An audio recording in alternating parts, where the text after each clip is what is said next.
Hello, everybody. Welcome to the Daily French Show. I'm going to be standing in for Nicholas Lorimer today while he's on leave. My name is Makone Maja, and I'm joined by two of the Institute's finest gentlemen, Terence Corrigan and Michael Morris.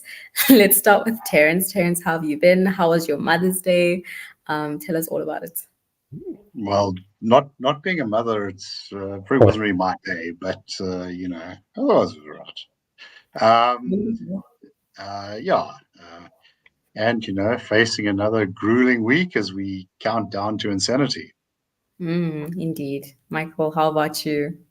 I'm very well, thank you, Makone, and lovely to see you. I haven't been on the show for a while with you. And I'm pleased to say I had a delightful Mother's Day, largely on the strength of my daughter having done all kinds of arrangements, which led to a very nice lunch and a nice outing. So, yeah, all well in Cape Town. Thank you very much. Oh, that's great. I can only hope that the rest of South Africa's mothers also had a wonderful belated Mother's Day, and that the stories this afternoon don't weigh them down too much. We actually start on a high today, a surprising one, I might add. It seems that Eskom has made huge gains in its recovery. This morning, the Minister of Electricity, Dr. Hossein Soramokgopa, tweeted that Eskom has made a huge EAF recovery to 70.78%. He added that this was a milestone last experienced in 2021, and actually, I tried to look at the latest Eskom weekly status report to see how well we performed last weekend, and it seems we haven't yet caught up to that stat of 78.7% because last week's reports only places us at 62%, which is still significantly big. But alas, we're seeing Eskom make these significant progress in supplying electricity to the extent that we, I think, have had virtually no load shedding this year. And in response to that, Andre de Ruyter made comments when he was at a recent PSG Financial Services annual conference.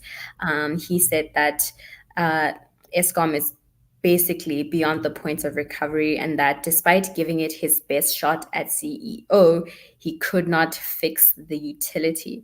That led to the Eskom chairman, Teto Nyati, being invited onto 702 to respond to this, and he disputed de Ruyter's claims that Eskom's collapse cannot be turned around, saying that, to quote him, "I heard some people saying you cannot fix Eskom. There's no such thing. There are people who are unable to think that certain things can be done."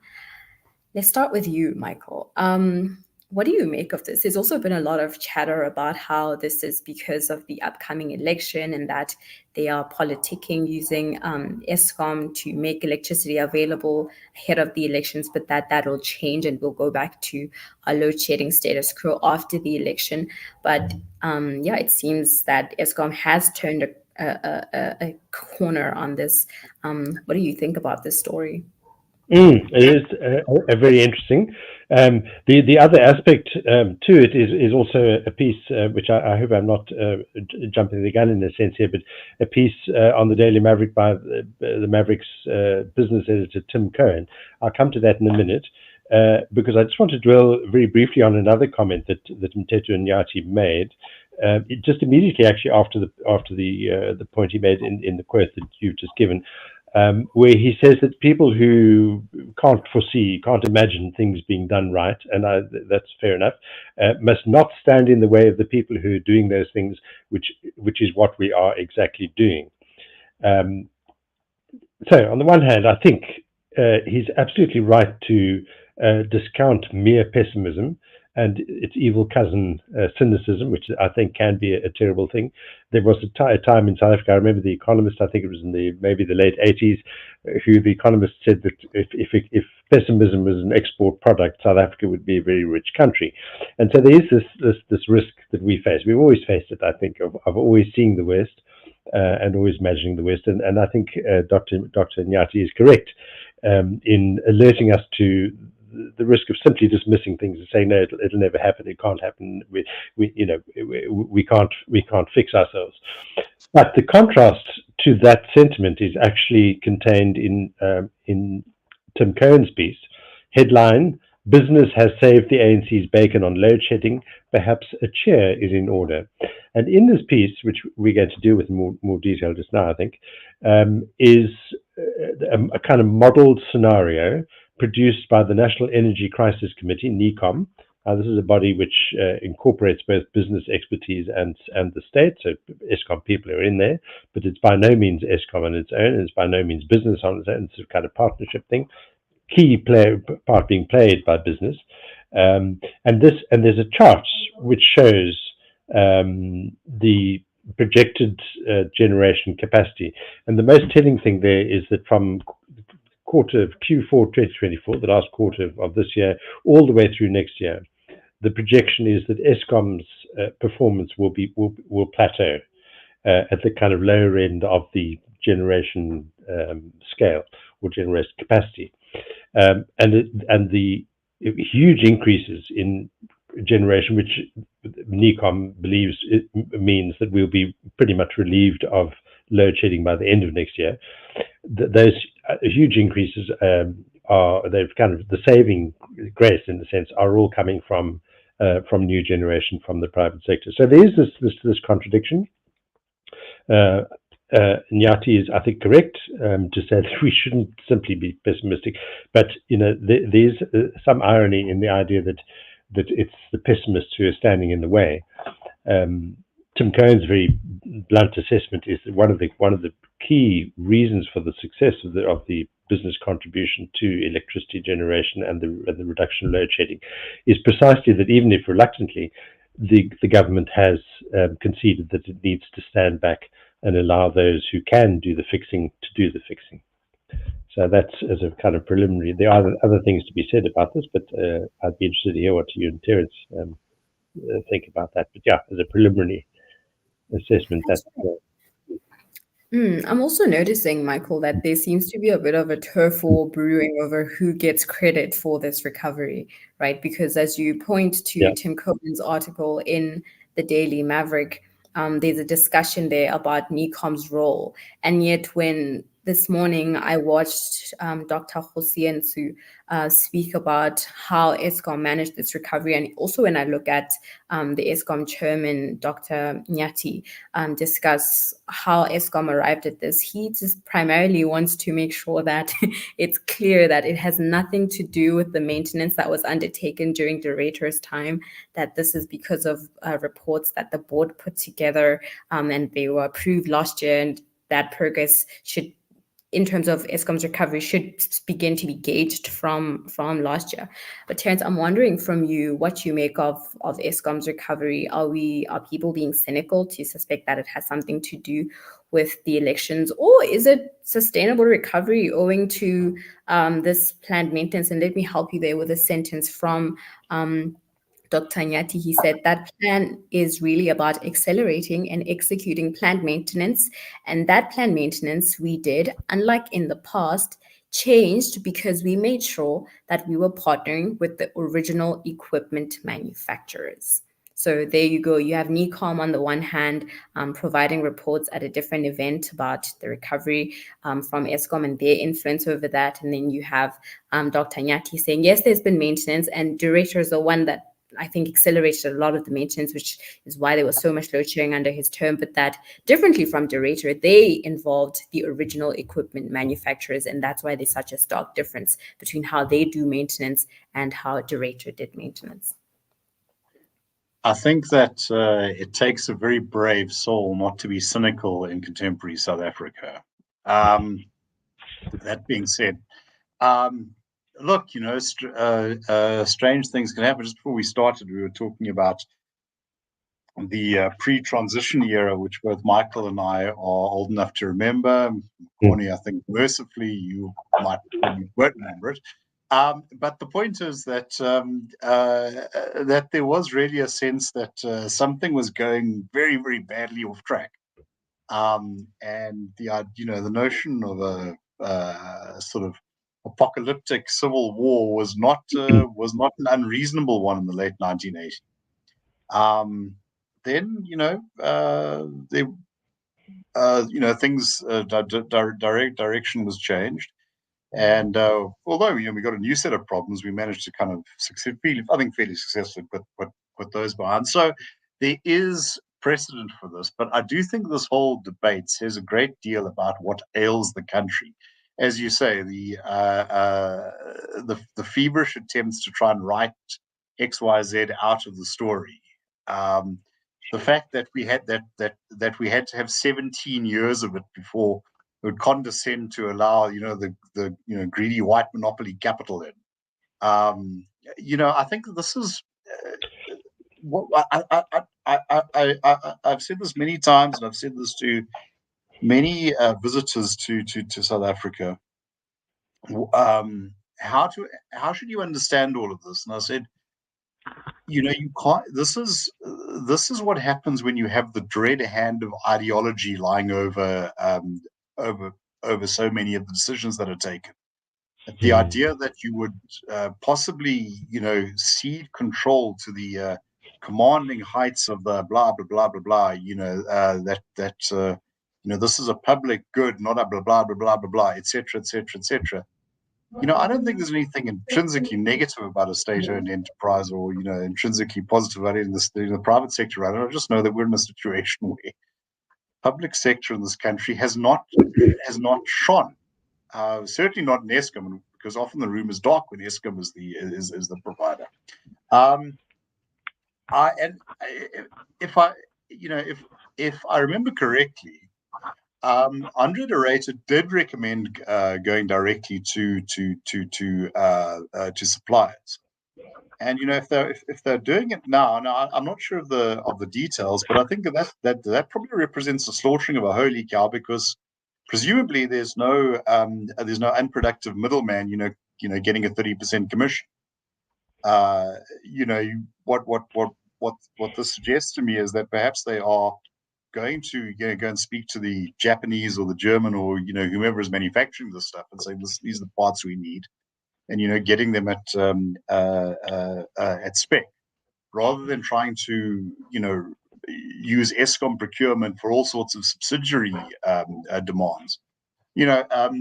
Former President Mbeki was in fine fettle, also a nostalgic moment, going on about how this was all the counter-revolution, blah blah blah blah blah blah, and how this was all because because of coal stocks, not because of absolutely anything the government had done wrong, directly contradicting what he said back in the day. But never mind. Okay, but let's remember that those coal stocks were run down because you had this hierarchy of procurement, where you wanted small black youth-owned suppliers, who might be in the Western Free State, to supply power stations in Mpumalanga, which had previously been serviced by coal deliveries from collieries that were located literally next door, on conveyor belts. But if you're going to use this as a means to parcel out the goodies, there are costs, direct and indirect. I think that's what we were stuck with. I agree with you there, Terence. Michael, I also think that point about ideology and the stronghold that it has in South Africa, it seems that the government never actually gets to face the consequences, because then business comes in to save government speak, and as Tim Cohen says in that Daily Maverick article. And this isn't just something from democratic South Africa. It dates back all the way to apartheid. I don't know if you remember that bus boycott, I believe in the 80s, when the bus companies then wanted to increase, I think, the bus fare by 20 cents, but a lot of the laborers couldn't afford it and decided to boycott those buses and walk for weeks from places like Alexandra to Sandton, right? And instead of letting the apartheid government then face the consequences of its untenable policy, big business stepped in again there to absolve government and save them, right? Which resulted in a lot of Black small businesses going out of operation, like small bus companies going out of operation because they got absorbed into one big company that received government subsidies, which is today called PATCO. I believe it was PATCO then. Just a different ownership today because of EE, but PATCO nonetheless. I'm wondering how you view this specific scenario in terms of Eskom, but also I think Transnet's also had a crisis committee where instead of governments actually hitting rock bottom, coming to terms with the effect of ideology and how it manifests in reality, big business comes in and insures them against those consequences to save the day. Yeah, I mean, there's this interesting element brought out precisely as you've laid it out at the bottom of Tim Cohen's piece, where he says that the interesting thing is that business in South Africa keeps doing this in modern South Africa, fixing things, declining education. Suddenly there are Curro and Advotech schools, declining healthcare. Suddenly the Discovery Life Mediclinic, declining post office. Suddenly there's PEP's Paxi service. And yet, as he says, the latest round of legislation, NHI, Expropriation Bill, Copyright Amendment Bill, aspects of the Companies Amendment Bill, are all designed wittingly or unwittingly to further degrade the business environment. So there's this terrible irony of business being constantly hammered, and yet at the same time, I think there is, I mean, quite naturally a sense of deep anxiety in the business environment that if it doesn't act, nobody else will, and then its own being will be, mortally threatened. So it is this kind of terrible contest between fixing things and at the same time wishing that the people who are charged with fixing would actually get on and do it. Terence has spoken before of in other places of the fact that we're in a sort of post-ideological setting. That the argument is actually no longer really whether it's whether you're on this side of the on that side of the spectrum, but simply what is it that needs fixing, and who can do it best. And like Terence, I think I'm very much, perhaps it's our age, Terence, that enables us to do this, but I'm not necessarily, in principle, opposed to the idea of an effective state doing useful things. And I'm not necessarily, I don't necessarily sign up to the idea that the private sector can always do everything the best way. I sometimes worry about the idea that it's a kind of almost treacherous idea that you can somehow outsource your politics to the private sector. We've got to do it. It's a difficult thing. And on that very theme, actually, today's piece by Terence in the Daily Friend, I highly recommend viewers and listeners to have a look at it. But he concludes by making this point, and it's all about Mbeki's nostalgia for the earlier years where the ANC was certainly more effective and efficient than it is now. But he warns against that nostalgia. He writes here that there is no miracle in dialogue, nor in South Africans' ability to undertake it. And if by national dialogue, which is one of these ideas being floating around, if national dialogue is a feasible idea, it will depend on the willingness of the ANC and its leading lights to accept some far-reaching compromises. And I think that's really that brings us down with a thump to the world of hard politics. We can dress everything up as however we like, but when it comes down to it, we've got to make hard decisions, compromises, and the ruling party is really squarely in that seat, I think. I can see that, Michael. I think that the ruling party is also incentivized to not allow business any autonomy, right? I think a lot of the reason why business takes the position that it does is because their interests are so intertwined to government success that they cannot afford to let government fail, and that government gets to enjoy that tension because it benefits them. They don't have to fail because business again will come to the rescue. Exactly. Let's segue from one of the points that you made about outsourcing politics. There's an article here about wheels coming off government's 77 billion rand transport program. It says political instability in municipalities and misuse of funds blamed for failure. So this article is about BRTs, the bus rapid in transit system of transportation that we have in South Africa, that we imported from South American countries, and how much it has failed despite government's best efforts, but also despite the outsourcing, again, of political decisions to consultants. It says the project, championed by government since 2005, was meant to provide the majority of South Africans with efficient, affordable, safe, and reliable public transport. But it has emerged that of the municipalities that received billions to implement it, at least 3 have been kicked off the 77 billion rand program due to poor performance, with most having little to show for it amid mismanagement of funds and no accountability.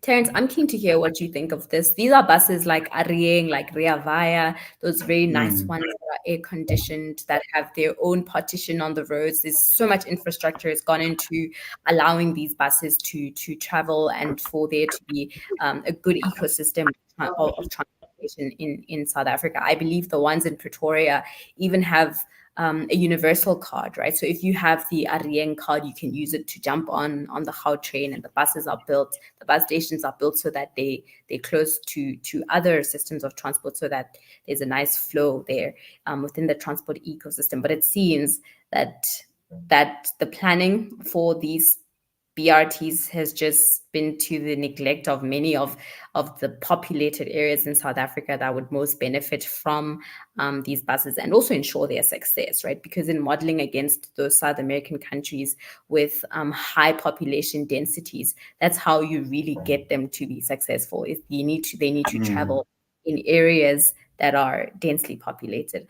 I'm keen to hear your thoughts on this story, Terence. Yeah, a couple of years ago, I spent about a week in Berlin. I know Berlin quite well, and I'd say it's probably my favorite city in the world for all the history and whatever. It is amazing how small it is. That's because of density. You can walk Berlin quite, without you'll get sore feet, but you can do it. South Africa's great sin is that these cities were engineered to be big, sprawling masses, very inefficiently laid out. So the difficulty that confronts poor people that was put off on the fringes.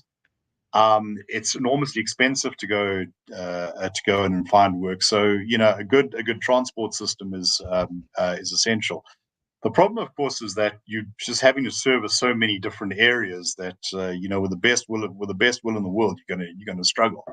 The other thing is that South Africa's middle classes are just used to using their own cars.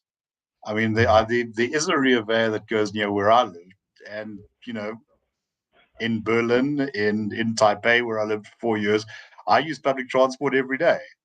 I've never taken the Rea Vaya once because I have a car. And I'm certainly not going to walk the block that it would take me to get to the bus stop. Now obviously you can shoot me for that. But the point is that you have a very significant spatial and planning issue, problem, and many of our municipalities are just not up to it. And this is, I think, probably when we talk about the problems besetting South Africa's state, the most acute one, I think, is the failure at municipal level. Because although the ANC was dead set against devolution, they did have this vision of these strong, resilient, developmentally oriented local governments. Well, let's just say that hasn't worked out all that well. We complain about Joburg, as we should, because Joburg is quite shocking sometimes. But if you compare that to Mangaung, or any of those that sort of sprawl across the landmass of KwaZulu-Natal, we live in a haven of order. You're right, Terence. At least you can see it from standing on the lip of your pothole. Exactly. So I've actually used these buses. I try as much as I can to support public transport. And you're right, you have to walk kilometers to get access to these bus services in some instances. And that's the best case scenario in places like Atteridgeville and Mamelodi and Soshanguve, where I think these townships would most benefit from not just the bus services, but the subsidies that come with these bus services. Unfortunately, they just don't reach that far. And so Michael, Terence and I speak about pro planning, but there's also the issue of bureaucracy and its recruitment, right? It says here that at least 780 million of the budget was spent on consultants in Mangaung, in the Free State, Mbombela in Mpumalanga, and Msunduzi in KwaZulu-Natal, which yielded no results. So you have the issue of poor planning on the one hand, which Terence talked about, devolution, and I see a couple of people in the comments also mentioning taxi warlords and how they need to collect rents if they're going to allow state-owned entities to travel on their paths. But then you also have the issue of poor recruitment on the part of the bureaucracy, which results in them having to supplement the people that they've employed with consultants who charge in the millions. And I think the Auditor General has made a similar comment about how budgets, whether they are for hospitals or schools and municipalities, are being eaten into by these consultants. What do you think of all of this? And I think the Auditor General has made the point that a lot of this money is being spent on people with skills that the departments themselves are meant to have. So there's clearly a kind of indication of the eating away of skill and expertise within the state. I don't think it necessarily was always there, but it's certainly not there at the moment. And as you say, it does come with very considerable consequences. And I think part of the problem, we were speaking a bit earlier about outsourcing your politics, is the first thing in my perception of it that often happens with consultants is that we're talking about people who in effect aren't really accountable. We need councillors to be grappling with these things because they are the ones who are accountable to the bulk of the people, and the solution has to work with where the biggest problem is, where the biggest mobility issue is, which is the point you began with, I think, Makone, is that unless you can get solutions to the doorstep of the people who need it most, who don't have cars and who actually rely on public transport, then it's just going to be a non-starter, and you're going to spend millions and millions on consultants to tell you, what you're doing wrong. With it ought to be quite obvious. There's a very interesting academic here in Cape Town, Professor Francois Veruli, who has come up with a kind of 40 by 40 by 40 rule. I think they're actually 4 40s, but I can think of only 3 at the moment, or maybe I can think of 4 now. And this is typically one of the problems that our cities deal with is people who live 40 kilometers away from where they work. They spend about 40% of what they earn on just getting to and from work. They live in a 40 square meter house and in an area where there's likely about 40% unemployment. So that is a quick snapshot of a kind of socio-economic requirement to be met by things like transport, services, and all the rest of it. And I think it also suggests, I think the reality suggests that what local authorities also have to work with very astutely and without sentimentality with what's already there. And one of the biggest things that's there is the taxi industry. It's got to be somehow meshed with whatever you're going to be doing. I know that was very much a part of the early planning of the My City bus service here in Cape Town. But I think here too, that service, they needed to get it off the ground. They needed to demonstrate that infrastructure was good and was even attractive and so on.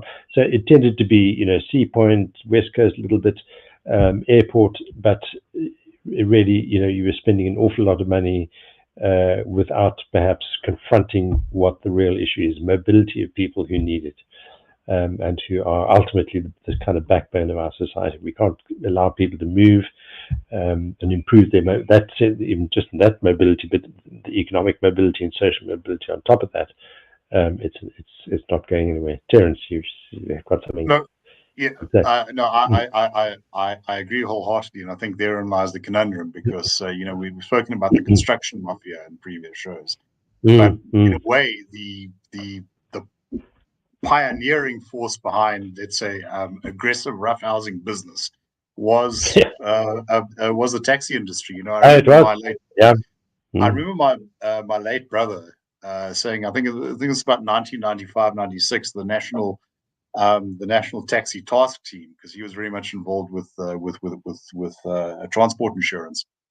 That there was something obscene about a government paying a subsidy for someone to take a death trap off the road.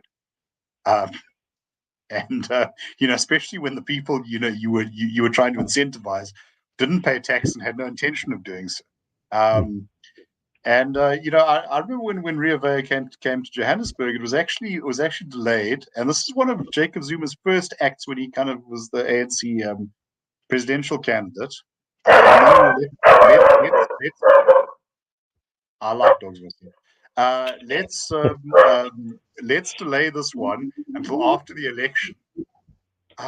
You know, when a sexual interest is able to, you know, delay a major government project, you know, you have a problem. You can dress it up any way you want, but that is a problem.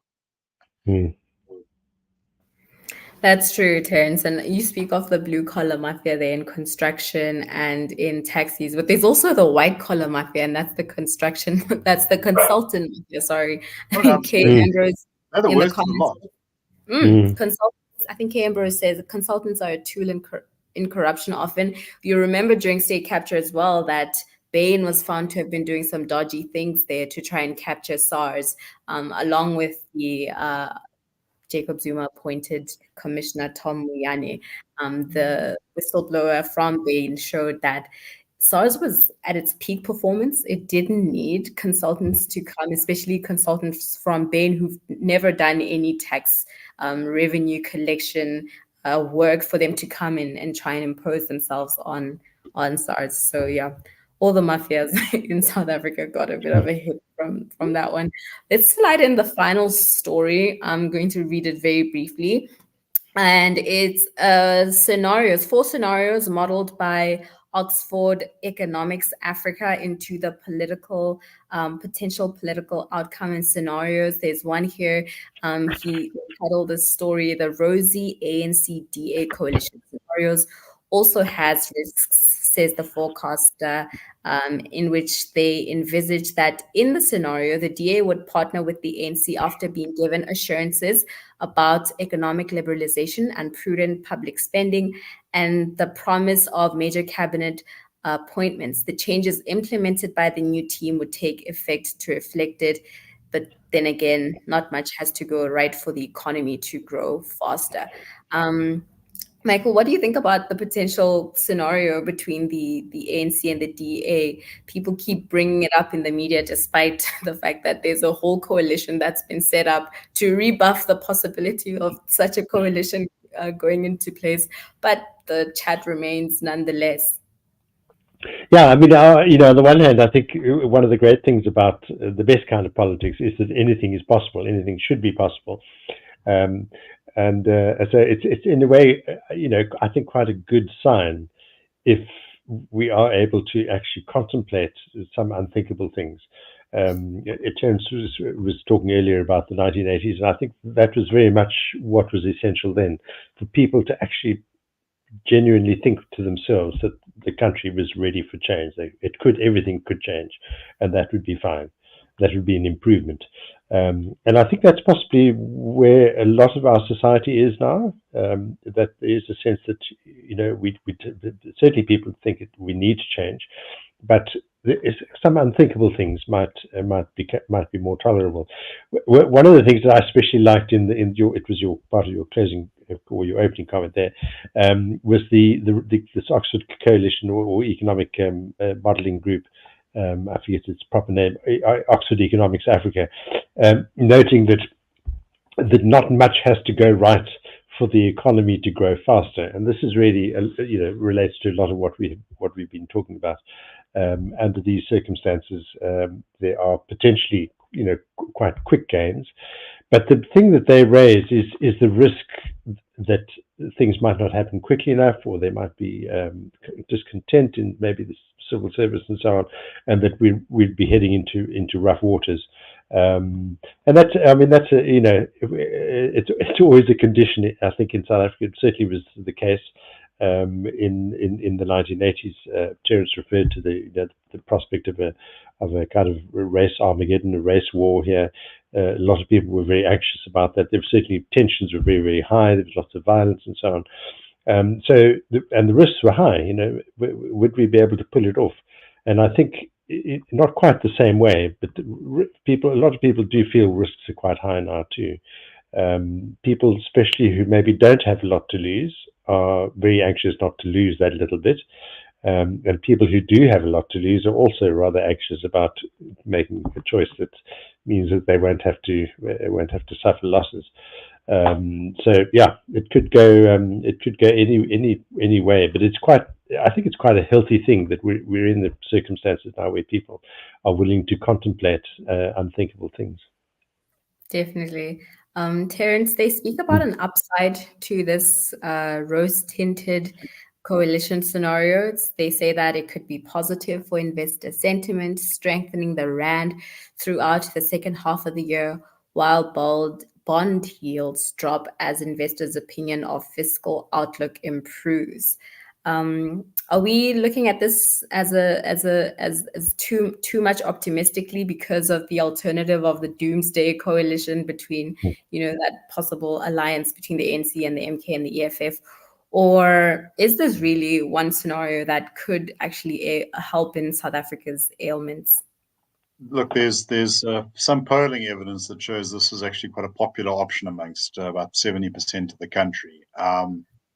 It seems to go along the broad outline that the ANC would bring its mass constituency, and the DA would bring, economic civil competence, and they would sort of be able to keep each other honest.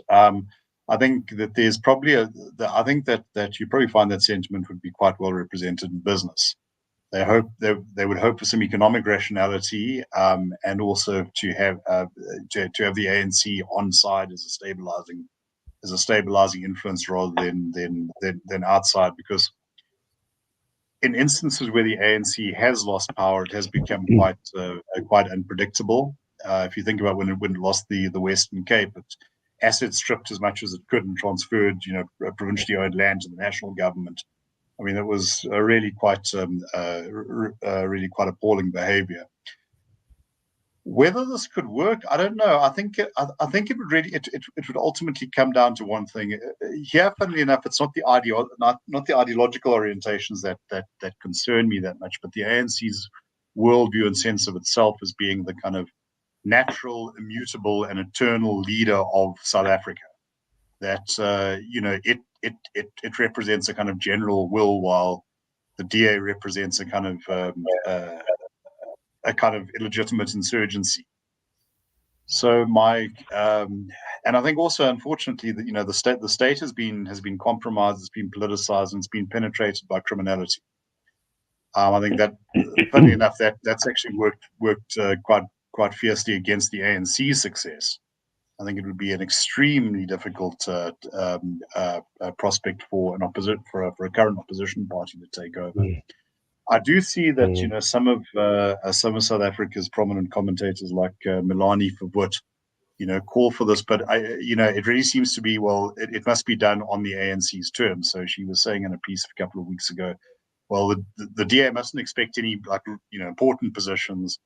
And they're all completely dreadful, but they must help the ANC keep the EFF out. And I think if that attitude, I mean, I understand where she's coming from. I think this is perhaps the kind of person who simply can't emotionally break loyalty from the ANC. But if that is the way that any party is going to approach this, that we want everything on our terms, then it's just not possible, and you'll simply transfer instability into the government. Sure, lots to think about there. Thank you both, Terence and Michael, and thank you also to your audience for joining us on today's show. Please tune in for tomorrow as we bring you another one of the Daily French Show episodes. I wish you a good afternoon and the rest of the week to you. Thank you.